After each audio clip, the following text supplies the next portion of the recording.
Hi friends, welcome back to our channel smart talks. మీరు ఈ తలంబ్రాల పూలను కొన్ని చోట్ల చూసే ఉంటారు, కొన్ని ప్రదేశాల్లో. అంటే మన ఇంటి దగ్గరలో ఏదన్నా పిచ్చి చెట్లు అలాంటివి మొలుస్తూ ఉంటాయి కదా. అలాంటి ప్రదేశాల్లో తలంబ్రాల పూలను ఉంటాయి. రంగులు రంగులుగా ఫ్లవర్స్, చిన్న చిన్న ఫ్లవర్స్ అండి. చాలా బాగుంటాయి, గుత్తులు గుత్తులుగా ఉంటాయి అన్నమాట. ఈ తలంబ్రాల పూలు ఏంటంటే వీటికి అంటే పరిహార శాస్త్ర ప్రకారంగా కూడా వీటికి చాలా వాల్యూ అనేది ఉందన్నమాట. వీటితో పరిహారాలు కొన్ని డబ్బు కోసం చేస్తారు. అలాగే మనం ఇష్టమైనటువంటి వాళ్ళను సొంతం చేసుకోవటానికి కూడా ఈ తలంబ్రాల పూలు అనేవి చాలా బాగా పనిచేస్తాయి అన్నమాట. పేరులోనే ఉంది తలంబ్రాలు అని. అంటే వివాహం కాని వారికి ఈ పరిహారం కనుక మీరు చేసుకున్నట్లయితే మీరు వివాహం జరిగే యోగం కూడా ఉంటుందన్నమాట. అంటే వివాహం జరిగినప్పుడే కదా తలంబ్రాలు పోసుకుంటారు. అంటే అంత పవిత్రమైనవని ఈ పూలకి ఆ పేరు అనేది వచ్చిందనమాట. అంటే మనకు అంత ఉపయోగాలు ఉంటాయి కాబట్టి ఆ పూలతో మీరు ఈ పరిహారం కనుక చేసినట్లయితే సింపుల్, ఏమీ లేదు. ఇది ఆడవారైనా మగవారైనా ఎవరైనా చేసుకోవచ్చు. మీ ఇంటి దగ్గరలో చెట్లు కనుక ఉంటే చక్కగా ఆ తలంబ్రాల పూలను తీసుకొని మీరు ఇట్లా సింపుల్గా చేసేసుకుంటే మీకు చక్కగా, అంటే ఎంత మొండివారైనా సరే మీరు ఇష్టపడే వ్యక్తి, అబ్బాయి కొన్నాళ్ళు ప్రేమించి వదిలేశాడక్క పట్టించుకోవట్లేదు, లేకపోతే అమ్మాయి కొన్నాళ్ళు నాతో చాలా క్లోజ్గా ఉండి ఇప్పుడు ఫోన్ తీయటంలా మెసేజ్లు చేస్తుంటే చూస్తలేదు, అసలు ఎటువంటి రెస్పాన్స్ అనేది రావటం లేదు, నేనంత బ్రతివిలాడినా కూడా తను నన్ను అసలు నా దగ్గరికి రావటం కానీ మాట్లాడటం కానీ చేయటం లేదు అని చెప్పేసి బాధపడుతూ ఉంటారు. అలాంటి వాళ్ళని దారిలోకి తీసుకొచ్చుకోవడానికి ఈ పరిహారం అనేది చాలా బాగా పనిచేస్తుంది అనమాట.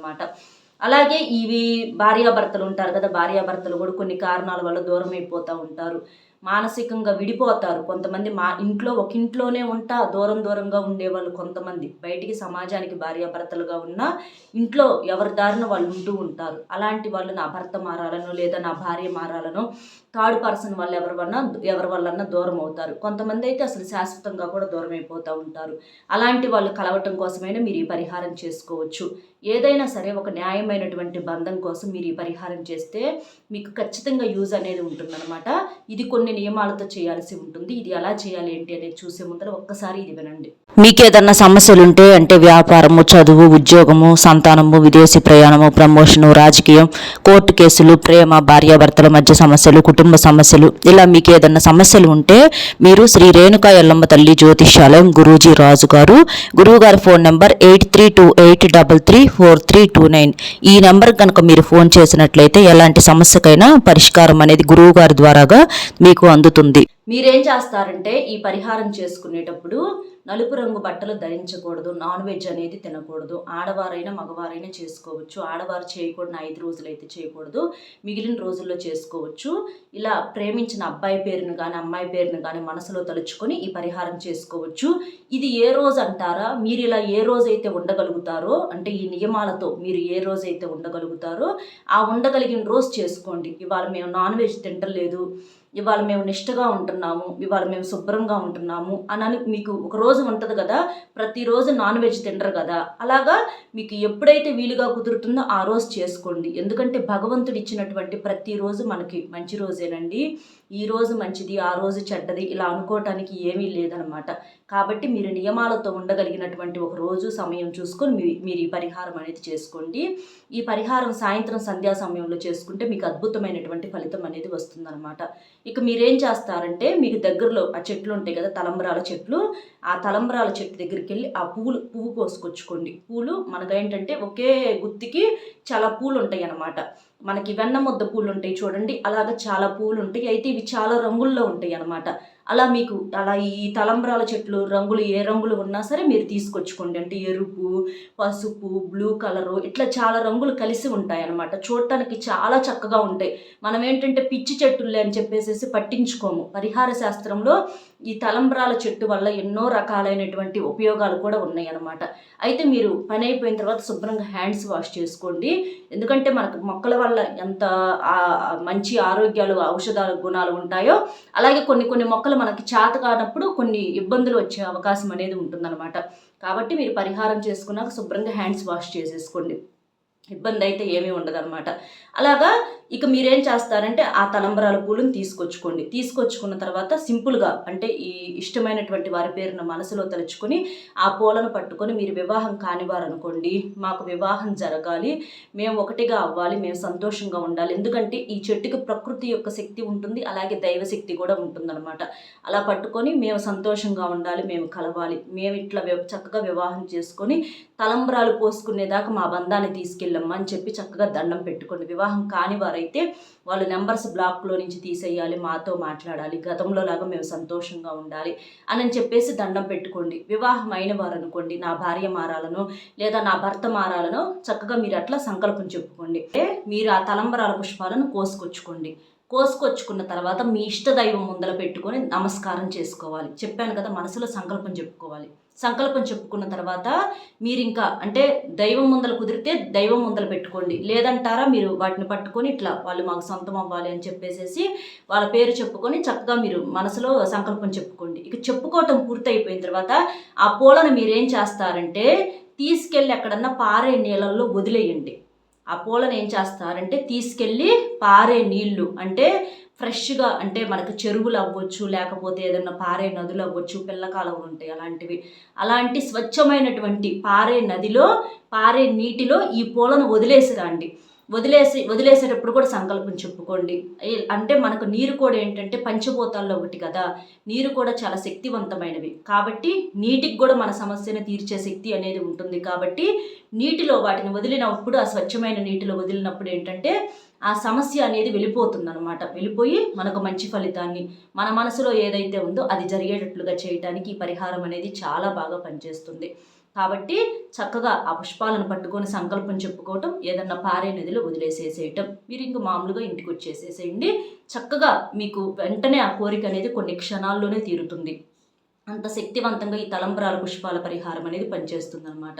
కాబట్టి మీరు ఇలా సంకల్పం చెప్పుకునేటప్పుడు కూడా మీకు ఒక న్యాయమైనటువంటి బంధం కోసం మీకు మనసులో ఆ ఫీలింగ్ అనేది ఉండాలి. అంతేకాని ఎవరికి పడితే వాళ్ళకి చేస్తే మాత్రం మీకు ఎలాంటి ఉపయోగం ఉండదు.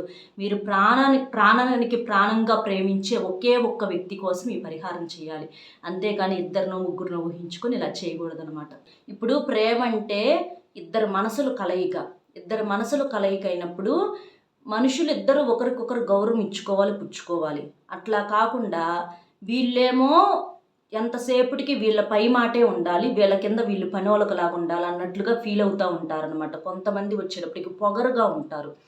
ప్రేమ ఇద్దరిది సమానమైనప్పుడు ఇద్దరు ఒకరికొకరు రెస్పెక్ట్ ఇచ్చుకోవాలి కదా.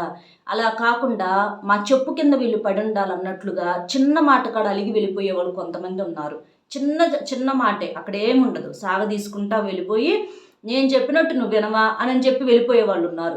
ఆటోమేటిక్ యువతల వాళ్ళు ఏంటంటే వాళ్ళ పొగరకు లొంగిపోతారు. వాళ్ళని వదులుకోవటం ఇష్టం లేక, సరే వాళ్ళ మైండ్ సెట్ అది, మనము సరేలే ఇష్టం కాబట్టి వదులుకోలేము కాబట్టి అని చెప్పి వీళ్ళు కూడా మాట వినటం మొదలు పెడతా ఉంటారనమాట.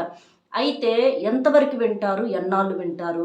ఇలాంటి బంధాలు ఏంటంటే ఎక్కడో ఒక చోట బ్రేక్ అయిపోయి కట్ అయిపోతాయి అనమాట.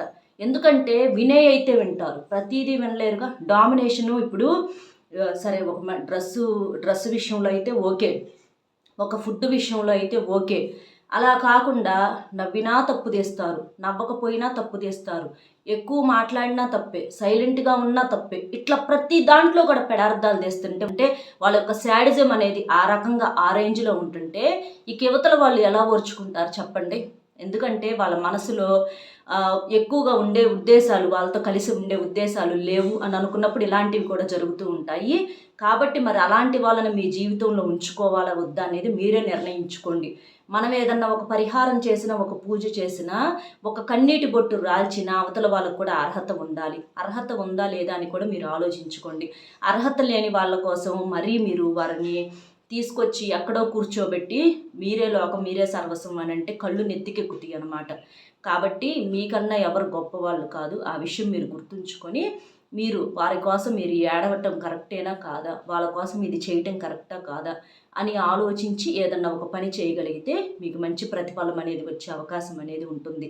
నేను చెప్పేది ఏంటంటే సింపుల్గా కుదిరితే వాళ్ళకు కూడా ప్రేమ అనుకుంటే వస్తారు. వదిలేసిన వాళ్ళు మీరు కూడా కావాలి, మీ విలువ తెలుసుకుంటే వస్తారు. మరీ రారు అని అనుకోండి, అలాంటి వాళ్ళను వదిలేయండి. అంతేకాని మీ టైంని మీ లైఫ్ని వేస్ట్ చేసుకోవద్దు. మీకన్నా వారు గొప్పోళ్ళు ఏం కాదు. వాళ్ళకి ఈసారి దొరుకుతారు చూసారా, వాళ్ళు బాగా బుద్ధి చెప్తారు. అలాంటివన్నీ కూడా మనం కూడా చూడాలి. కాబట్టి మనం ఎప్పుడూ కూడా మన లైఫ్ని ఎవరి కోసం వేస్ట్ చేసుకోకూడదు, మన టైంని వేస్ట్ చేసుకోకూడదు. కాబట్టి ధైర్యంగా ఉండాలి. మీ పనులు మీరు చేసుకోవాలి. మీ పనుల్లో మీరు ముందుకు వెళ్ళిపోతూ ఉండాలి. కానీ ఎవరో కోసం ఏడుస్తూ పిచ్చోళ్ళకలాగా అయిపోవటం కరెక్ట్ కాదు. తెలిసి తెలియని వయసుల్లోనే ఇలాంటివి జరుగుతూ ఉంటాయి. కాబట్టి ఈ విషయాలు కూడా చెప్పటం అనేది జరుగుతుందన్నమాట. అవకాశం ఉండి వాళ్ళు కూడా ఇష్టం ఉండి కావాలి అనుకుంటే మాట్లాడండి. లేదు మరి ఓవర్గా చేస్తున్నారు, ఓవర్గా వాళ్ళ రియాక్షన్ ఉంటుంది అని అనుకున్న వాళ్ళని కట్ చేసేయాలి. అంతేకాని పని పాట మానుకొని పని అంటే ఏదన్నా ఉద్యోగం చేయకుండా, ఏదన్నా చదువు మీద శ్రద్ధ లేకుండా ఇలాంటివి మాత్రం ఎప్పుడూ కూడా చేయొద్దనమాట. చక్కగా ఇంట్లో పెద్దవాళ్ళ మాటను వినటం, పెద్దవాళ్ళ మాటను గౌరవించడం ఇలాంటివి చెయ్యాలి. అంతేకాని వేరేగా ఆలోచించి ఇక వాళ్ళ కోసం పిచ్చోళ్ళకి మాకు వాళ్ళు లేకపోతే అనిపించిద్ది, వాళ్ళు లేకపోతే పిచ్చెక్కిద్ది, అది ఇది అని అనిపించినా సరే పిచ్చోళం అయిపోకూడదు. వాళ్ళ కోసమే జీవితం అంటే వాళ్ళే కాదు, మనల్ని నమ్ముకున్న వాళ్ళు చాలామంది ఉన్నారు. వాళ్ళ కోసం పిచ్చోళం అయిపోవటానికి ఆ తల్లిదండ్రులు కనేది. కాబట్టి విలువ లేని వాళ్ళ కోసం పిచ్చోళ్ళు అయిపోకూడదు. వెనకమాల నమ్ముకొని ఉన్నోళ్ళు చాలామంది ఉంటారు. కాబట్టి వాళ్ళ కోసం ధైర్యంగా బ్రతకాలి. అంతేకాని పిచ్చి ఆలోచనలు పెట్టుకోవద్దు. ఇక అవకాశం కుదిరితే చూడాలి, లేదంటే వదిలిపెట్టాలి. అంతేకాని జనం కోసం మరీ ఓవర్గా రియాక్ట్ అవ్వటం అనేది కరెక్ట్ కాదు. తెలిసి తెలియని వాళ్ళు కాబట్టి ఈ విషయం చెప్పటం అనేది జరుగుతుంది ఒక అక్కలాగా. అది అర్థం చేసుకోండి. అర్థమైంది కదా ఏం చేయాలి ఏంటి అనేది. ఇట్లా ఈ పరిహారం మీకు యూజ్ అవుతుంది. వాళ్ళకు కూడా మీ దగ్గరకు రావాలి అని మనసులో ఉన్నప్పుడు మా ప్రేమ ఉందక్క వాళ్ళకి అని అనుకుంటే మీకు అర్థమైంది కదా, చేసుకోండి. చక్కగా మంచి రిజల్ట్ అనేది వచ్చింది. అర్థమైంది కదా. మరొక మంచి విశేషంతో మళ్ళీ కలుద్దాము. ఒక లైక్ ఇచ్చి సపోర్ట్ చేయండి. Bye friends.